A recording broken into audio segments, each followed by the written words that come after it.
Autobiography of a Yogi. By Paramahansa Yogananda. Chapter 32. Rama is raised from the dead. Now a certain man was sick, named Lazarus. When Jesus heard that, he said, "This sickness is not unto death, but for the glory of God, that the Son of God might be glorified thereby." Sri Yukteswar was expounding the Christian scriptures one sunny morning on the balcony of his Serampuri hermitage. Besides a few of Master's other disciples, I was present with a small group of my Ranchi students. In this passage Jesus calls himself the Son of God. Though he was truly united with God, his reference here has a deep impersonal significance, my Guru explained. The Son of God is the Christ or divine consciousness in man. No mortal can glorify God. The only honor that man can pay his Creator is to seek Him.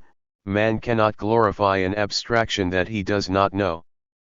The glory or nimbus around the head of the saints is a symbolic witness of their capacity to render divine homage. Sri Yukteswar went on to read the marvelous story of Lazarus' resurrection. At its conclusion Master fell into a long silence, the sacred book open on his knee. I too was privileged to behold a similar miracle. My Guru finally spoke with solemn unction. Lahiri Mahasaya resurrected one of my friends from the dead. The young lads at my side smiled with keen interest.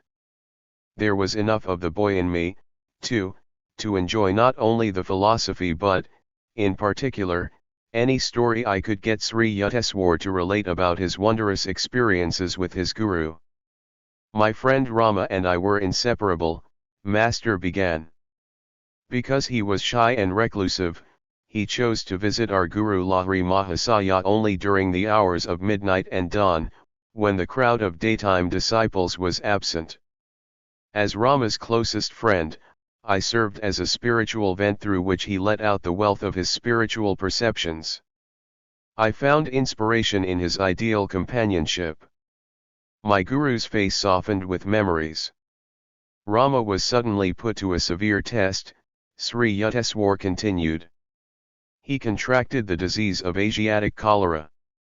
As our Master never objected to the services of physicians at times of serious illness, 2 specialists were summoned. Amidst the frantic rush of ministering to the stricken man, I was deeply praying to Lahiri Mahasaya for help. I hurried to his home and sobbed out the story. The doctors are seeing Rama. He will be well. My Guru smiled jovially. I returned with a light heart to my friend's bedside, only to find him in a dying state. He cannot last more than 1 or 2 hours, one of the physicians told me with a gesture of despair. Once more I hastened to Lahiri Mahasaya. The doctors are conscientious men. I am sure Rama will be well. The Master dismissed me blithely. At Rama's place I found both doctors gone. One had left me a note, "We have done our best, but his case is hopeless." My friend was indeed the picture of a dying man.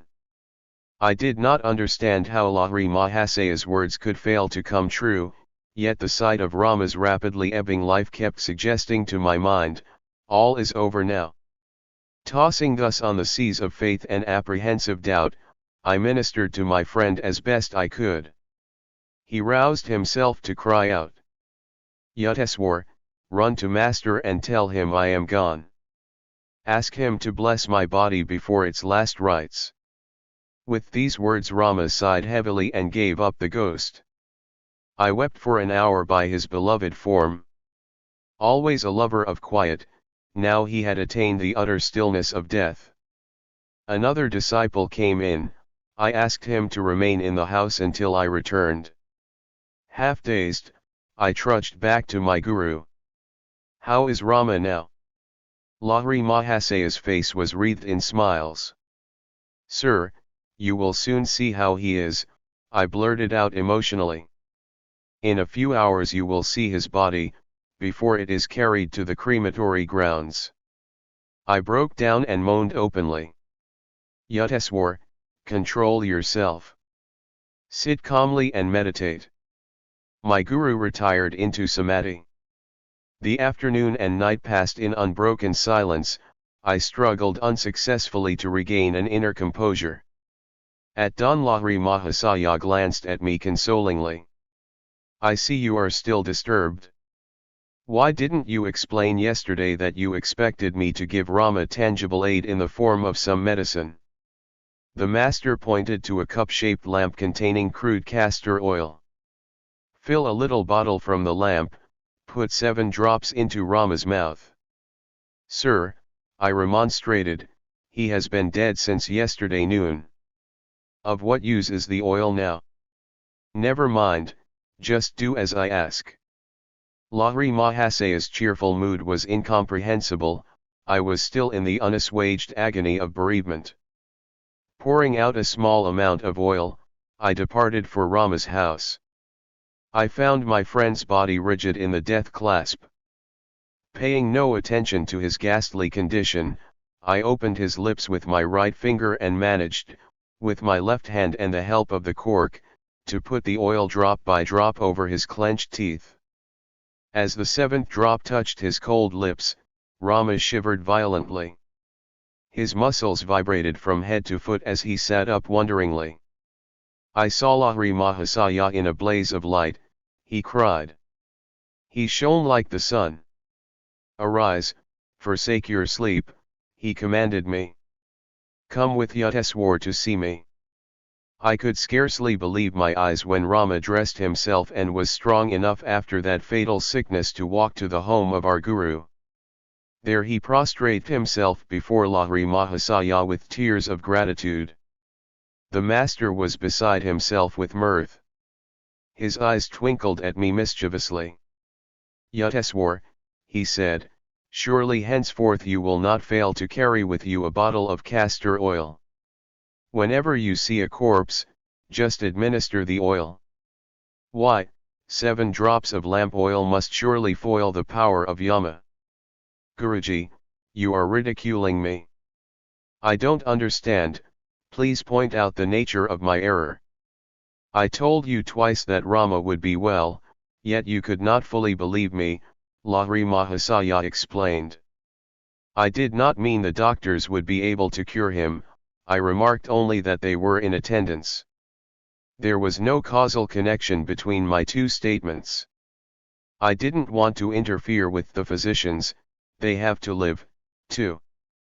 In a voice resounding with joy, my guru added, always know that the inexhaustible Paramatman can heal anyone, doctor or no doctor. I see my mistake, I acknowledged remorsefully. I know now that your simple word is binding on the whole cosmos.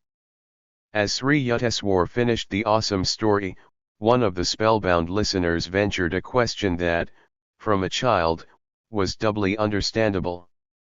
Sir, he said, why did your guru use castor oil? Child, giving the oil had no meaning except that I expected something material and Lahiri Mahasaya chose the nearby oil as an objective symbol for awakening my greater faith. The master allowed Rama to die, because I had partially doubted.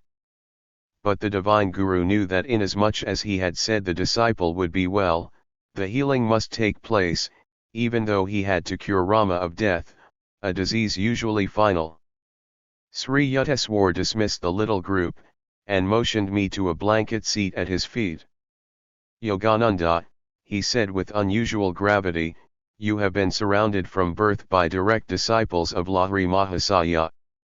The great master lived his sublime life in partial seclusion, and steadfastly refused to permit his followers to build any organization around his teachings. He made, nevertheless, a significant prediction. About 50 years after my passing, he said, my life will be written because of a deep interest in yoga which the West will manifest. The yogic message will encircle the globe, and aid in establishing that brotherhood of man which results from direct perception of the One Father. My son Yogananda, Sri Yuteswar went on, you must do your part in spreading that message, and in writing that sacred life. 50 years after Lahiri Mahasaya's passing in 1895 culminated in 1945, the year of completion of this present book. I cannot but be struck by the coincidence that the year 1945 has also ushered in a new age, the era of revolutionary atomic energies. All thoughtful minds turn as never before to the urgent problems of peace and brotherhood, lest the continued use of physical force banish all men along with the problems. Though the human race and its works disappear tracelessly by time or bomb, the sun does not falter in its course, the stars keep their invariable vigil. Cosmic law cannot be stayed or changed, and man would do well to put himself in harmony with it. If the cosmos is against might, if the sun wars not with the planets but retires at due time to give the stars their little sway, what avails our mailed fist? Shall any peace indeed come out of it? Not cruelty but goodwill arms the universal sinews. A humanity at peace will know the endless fruits of victory, sweeter to the taste than any nurtured on the soil of blood. The effective League of Nations will be a natural, nameless league of human hearts. The broad sympathies and discerning insight needed for the healing of earthly woes cannot flow from a mere intellectual consideration of man's diversities, but from knowledge of man's soul unity, his kinship with God. Toward realization of the world's highest ideal, peace through brotherhood, may yoga, the science of personal contact with the divine, spread in time to all men in all lands. Though India's civilization is ancient above any other, few historians have noted that her feat of national survival is by no means an accident, but a logical incident in the devotion to eternal verities which India has offered through her best men in every generation. By sheer continuity of being, by intransitivity before the ages, can dusty scholars truly tell us how many, India has given the worthiest answer of any people to the challenge of time. The biblical story of Abraham's plea to the Lord that the city of Sodom be spared if 10 righteous men could be found therein, and the divine reply, I will not destroy it for 10's sake, gains new meaning in the light of India's escape from the oblivion of Babylon, Egypt, and other mighty nations who were once her contemporaries. The Lord's answer clearly shows that a land lives, not by its material achievements, but in its masterpieces of man. Let the divine words be heard again, in this 20th century, twice dyed in blood ere half over, no nation that can produce 10 men, great in the eyes of the unbribable judge, shall know extinction. Heeding such persuasions, India has proved herself not witless against the 1,000 cunnings of time. Self-realized masters in every century have hallowed her soil, modern Christ-like sages, like Lahiri Mahasaya and his disciple Sri Yukteswar, rise up to proclaim that the science of yoga is more vital than any material advances to man's happiness and to a nation's longevity. Very scanty information about the life of Lahiri Mahasaya and his universal doctrine has ever appeared in print. For 3 decades in India, America, and Europe, I have found a deep and sincere interest in his message of liberating yoga. A written account of the Master's life, even as he foretold, is now needed in the West, where lives of the great modern yogis are little known. Nothing but 1 or 2 small pamphlets in English has been written on the Guru's life. One biography in Bengali, Sri Sri Shyamacharan Lahiri Mahasaya, appeared in 1941. It was written by my disciple, Swami Satyananda, who for many years has been the Acharya, spiritual preceptor, at our Vidyalaya in Ranchi. I have translated a few passages from his book and have incorporated them into the section devoted to Lahiri Mahasaya. It was into a pious Brahmin family of ancient lineage that Lahiri Mahasaya was born September 30, 1828. His birthplace was the village of Gurnai in the Nadia district near Krishnagar, Bengal. He was the youngest son of Mukthakashi, the second wife of the esteemed Gaur Mohan Lahiri. His first wife, after the birth of 3 sons, had died during a pilgrimage. The boy's mother passed away during his childhood, little about her is known except the revealing fact that she was an ardent devotee of Lord Shiva, scripturally designated as the king of yogis. The boy Lahiri, whose given name was Shyamacharan, spent his early years in the ancestral home at Nadia. At the age of 3 or 4 he was often observed sitting under the sands in the posture of a yogi, his body completely hidden except for the head. The Lahiri estate was destroyed in the winter of 1833, when the nearby Jalangai River changed its course and disappeared into the depths of the Ganges. One of the Shiva temples founded by the Lahiris went into the river along with the family home. A devotee rescued the stone image of Lord Shiva from the swirling waters and placed it in a new temple, now well known as the Gurnai Shiva site. Gaur Mohan Lahiri and his family left Nadia and became residents of Benares, where the father immediately erected a Shiva temple.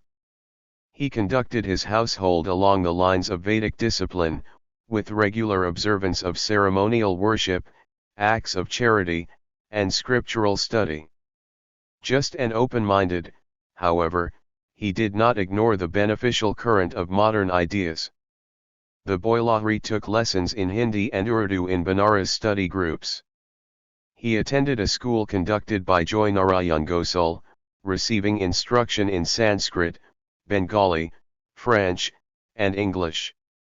Applying himself to a close study of the Vedas, the young yogi listened eagerly to scriptural discussions by learned Brahmins, including a Marhata Pundit named Nagbhata. Shyamacharan was a kind, gentle, and courageous youth, beloved by all his companions. With a well-proportioned, bright, and powerful body, he excelled in swimming and in many skillful activities. In 1846 Shyamacharan Lahiri was married to Srimati Kashi Mani, daughter of Sri Deebnarayan Sanyal. A model Indian housewife, Kashi Mani cheerfully carried on her home duties and the traditional householder's obligation to serve guests and the poor. 2 saintly sons, Tinkuri and Dukuri, blessed the union. At the age of 23, in 1851, Lahiri Mahasaya took the post of accountant in the military engineering department of the English government. He received many promotions during the time of his service. Thus not only was he a master before God's eyes, but also a success in the little human drama where he played his given role as an office worker in the world.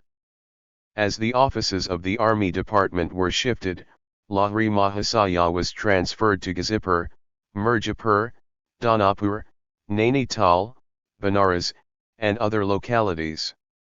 After the death of his father, Lahiri had to assume the entire responsibility of his family, for whom he bought a quiet residence in the Garudeshwar Mohalla neighborhood of Benares.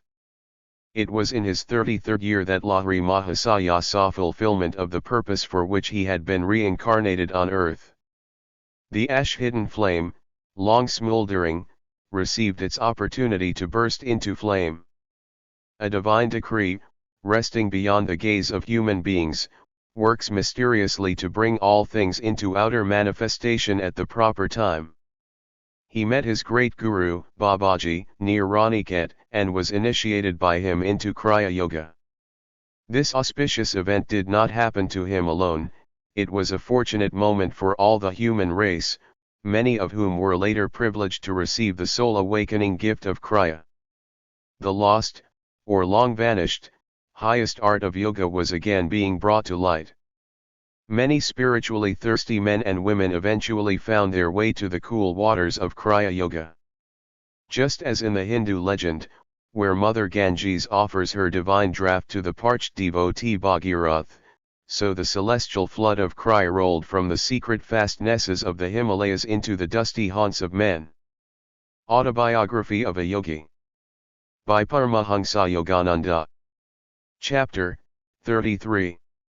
Babaji, the Yogi Christ of modern India. The northern Himalayan crags near Badrinarayan are still blessed by the living presence of Babaji, Guru of Lahiri Mahasaya. The secluded master has retained his physical form for centuries, perhaps for millenniums. The deathless Babaji is an avatara. This Sanskrit word means descent, its roots are ava, down, and tri, to pass. In the Hindu scriptures, avatara signifies the descent of divinity into flesh. Babaji's spiritual state is beyond human comprehension, Sri Yukteswar explained to me. The dwarfed vision of men cannot pierce to his transcendental star. One attempts in vain even to picture the avatar's attainment. It is inconceivable. The Upanishads have minutely classified every stage of spiritual advancement. A siddha, perfected being, has progressed from the state of a jivanmukta, freed while living, to that of a paramukta, supremely free, full power over death. The latter has completely escaped from the Maic thraldom and its reincarnational round. The paramukta therefore seldom returns to a physical body. If he does, he is an avatar, a divinely appointed medium of supernal blessings on the world. An avatar is unsubject to the universal economy. His pure body, visible as a light image, is free from any debt to nature. The casual gaze may see nothing extraordinary in an avatar's form, but it casts no shadow nor makes any footprint on the ground. These are outward symbolic proofs of an inward lack of darkness and material bondage. Such a God-man alone knows the truth behind the relativities of life and death. Omar Khayyam, so grossly misunderstood, sang of this liberated man in his immortal scripture, the Rubaiyat. Ah, moon of my delight, who knowest no wane, the moon of heaven is rising once again. How oft hereafter rising shall she look through this same garden after me in vain? The moon of delight is God, eternal Polaris, anachronous never. The moon of heaven is the outward cosmos, fettered to the law of periodic recurrence. Its chains had been dissolved forever by the Persian seer through his self-realization. How oft hereafter rising shall she look after me in vain? What frustration of search by a frantic universe for an absolute omission! Christ expressed his freedom in another way, and a certain scribe came, and said unto him, Master, I will follow thee whithersoever thou goest. And Jesus saith unto him, The foxes have holes, and the birds of the air have nests, but the Son of Man hath not where to lay his head. Spacious with omnipresence, could Christ indeed be followed except in the overarching spirit? Krishna, Rama, Buddha, and Patanjali were among the ancient Indian avatars. A considerable poetic literature in Tamil has grown up around Agastya, a South Indian avatar. He worked many miracles during the centuries preceding and following the Christian era, and is credited with retaining his physical form even to this day. Babaji's mission in India has been to assist prophets in carrying out their special dispensations. He thus qualifies for the scriptural classification of Mahavatar, great avatar. He has stated that he gave yoga initiation to Shankara, ancient founder of the Swami order, and to Kabir, famous medieval saint. His chief 19th century disciple was, as we know, Lahiri Mahasaya, revivalist of the lost Kriya art. I have helped an artist to draw a true likeness of the great Yogi Christ of modern India. The Mahavatar is in constant communion with Christ, together they send out vibrations of redemption, and have planned the spiritual technique of salvation for this age. The work of these two fully illumined masters, one with the body, and one without it, is to inspire the nations to forsake suicidal wars, race hatreds, religious sectarianism, and the boomerang evils of materialism. Babaji is well aware of the trend of modern times, especially of the influence and complexities of Western civilization, and realizes the necessity of spreading the self-liberations of yoga equally in the West and in the East. That there is no historical reference to Babaji need not surprise us. The great Guru has never openly appeared in any century. The misinterpreting glare of publicity has no place in his millennial plans. Like the Creator, the sole but silent power, Babaji works in a humble obscurity. Great prophets like Christ and Krishna come to earth for a specific and spectacular purpose, they depart as soon as it is accomplished. Other avatars, like Babaji, undertake work which is concerned more with the slow evolutionary progress of man during the centuries than with any one outstanding event of history. Such masters always veil themselves from the gross public gaze, and have the power to become invisible at will. For these reasons, and because they generally instruct their disciples to maintain silence about them, a number of towering spiritual figures remain world unknown. I give in these pages on Babaji merely a hint of his life, only a few facts which he deems it fit and helpful to be publicly imparted. No limiting facts about Babaji's family or birthplace, dear to the analyst's heart, have ever been discovered. His speech is generally in Hindi, but he converses easily in any language. He has adopted the simple name of Babaji, revered father. Other titles of respect given him by Lahiri Mahasaya's disciples are Mahamuni Babaji Maharaj, Supreme Ecstatic Saint, Mahayogi, Greatest of Yogis, Trumbuk Baba, and Shiva Baba, titles of avatars of Shiva. Does it matter that we know not the patronymic of an earth-released master? Whenever anyone utters with reverence the name of Babaji, Lahiri Mahasaya said, that devotee attracts an instant spiritual blessing. The deathless guru bears no marks of age on his body, he appears to be no more than a youth of 25. Fair-skinned, of medium build and height, Babaji's beautiful, strong body radiates a perceptible glow. His eyes are dark, calm, and tender, his long, lustrous hair is copper-colored. A very strange fact is that Babaji bears an extraordinarily exact resemblance to his disciple Lahiri Mahasaya. The similarity is so striking that, in his later years, Lahiri Mahasaya might have passed as the father of the youthful-looking Babaji. Swami Kabbalananda, my saintly Sanskrit tutor, spent some time with Babaji in the Himalayas. The peerless master moves with his group from place to place in the mountains, Kabbalananda told me. His small band contains 2 highly advanced American disciples. After Babaji has been in one locality for some time, he says, Dara Danda Uthayo. Let us lift our camp and staff. He carries a symbolic danda, bamboo staff. His words are the signal for moving with his group instantaneously to another place. He does not always employ this method of astral travel, sometimes he goes on foot from peak to peak. Babaji can be seen or recognized by others only when he so desires. He is known to have appeared in many slightly different forms to various devotees, sometimes without beard and mustache, and sometimes with them. As his undecaying body requires no food, the master seldom eats. As a social courtesy to visiting disciples, he occasionally accepts fruits, or rice cooked in milk and clarified butter. 2 amazing incidents of Babaji's life are known to me, Kabbalananda went on. His disciples were sitting one night around a huge fire which was blazing for a sacred Vedic ceremony. The master suddenly seized a burning log and lightly struck the bare shoulder of Akila, who was close to the fire. Sir, how cruel! Lahiri Mahasaya, who was present, made this remonstrance.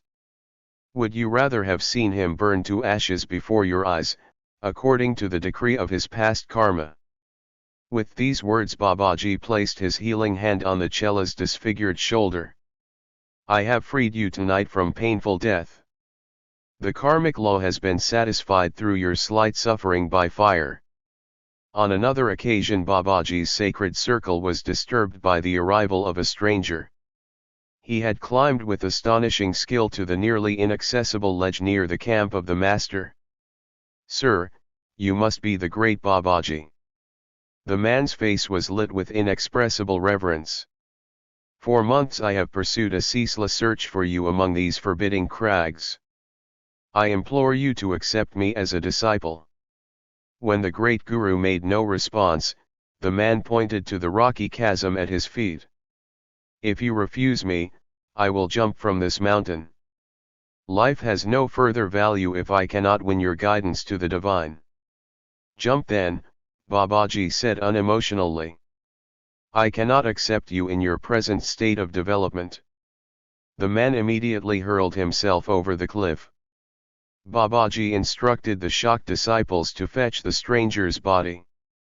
When they returned with the mangled form, the master placed his divine hand on the dead man. Lo! He opened his eyes and prostrated himself humbly before the Omnipotent One. You are now ready for discipleship. Babaji beamed lovingly on his resurrected Kila. You have courageously passed a difficult test. Death shall not touch you again, now you are one of our immortal flock. Then he spoke his usual words of departure, Dara Danda Uthayo, the whole group vanished from the mountain. An avatar lives in the omnipresent spirit, for him there is no distance inverse to the square.